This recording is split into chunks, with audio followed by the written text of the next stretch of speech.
Кече Кадамжайда мына Майдан деген айыл өкмөттө жанагы комиссия барганда элдер эркин чогулуп өзүнүн пикирин айтып, ошол жерде кенди иштетүүгө каршы ойлорун билдиришти. Буга биздин жарандар мыйзам боюнча укугу бар. Алар эч кандай башаламандык кылган жок, тоскоолдук кылган жок. Бирок милиция ошол жерде мына 60-тан өтүп калган апалардын колдорун кайрып, кармап, аларга өтө орой мамиле кылды. Ушуга урматтуу акыйкатчы мырза, сиз ошол Майдан айыл өкмөтүнө барышыңыз керек.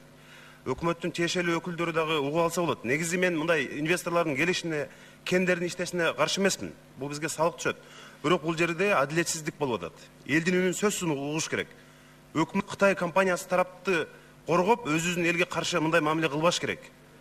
5 жылда ошол Шамбесай кенинде 8 тонна алтын бар деп атабыз.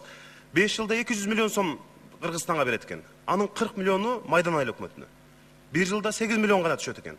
8 миллионду алар ошол жердеги дыйкан чарбасы, мал чарбасы, мөмө жемиштерин деле сатып таба алабыз деп атат. Ошон үчүн мындай кенди биз ит бекер карматтык да. Ошондон пайдаланып лицензияны, муну иштетүүнү кайра карап чыгыш керек. Урматтуу күч органдарынын өкүлдөрү отурат бул жерде. Ошол Майдан деген айыл өкмөткө барып, урматтуу Токон Болотбекович, ошол жерде элдин үйлөрүндө жарандарга коркутуулар дагы болуп атат. Ошону сиз көзөмөл Убакыт кош бериңиз.